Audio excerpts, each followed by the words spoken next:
السلام عليكم ورحمة الله تعالى وبركاته. أهلا بكم متابعينا الكرام في كل مكان في قناتكم قناة المصرية كار. متابعينا الكرام اللي متابعين سعر الدبابة أول بأول. الناس طبعا كل يوم عاوزين يعرفوا سعر الدبابة وصلت لفين، وهل السعر ثابت عند الوكيل ولا لأ، وعند التاجر ولا لأ. طبعا الأسعار متأثرة عند التاجر، وصلت تقريبا يعني قريبة من سعر الوكيل، فرق حاجة بسيطة. بس طبعا ده مش سعر الدبابة الحقيقي اللي الناس تشتري بيه. الدبابة دي سعرها كان اقل كده بكتير. وطبعا انت بتدفع مبلغ عالي في العربية. ما بتجيبش ايرادها وما بتجيبش تكلفتها وما بتجيبش اصلا ترخيصها.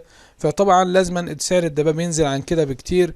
الدبابة الاول كان سعرها 200 و300، كانت تبقى معقولة وكانت تبقى ماشية. سعرها في الزيرو كان في الحدود دي.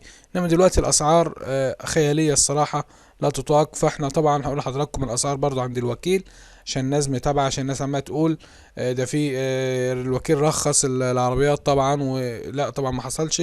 السعر ثابت عند الوكيل عند منصور لحد وقتنا هذا، لحد 7/3/2024.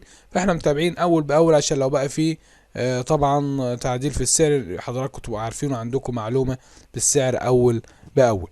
النهارده سعر الدبابة عند منصور اللي هي الباور بس ال24 سعرها 943,500.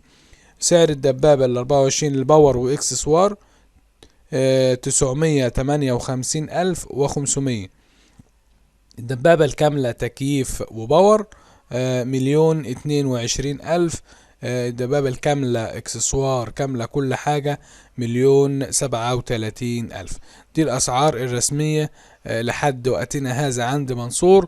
وطبعا زي ما بقول لحضراتكم برضو ده سعر الدبابة كده بالنسبة برضو لمنصور عالي.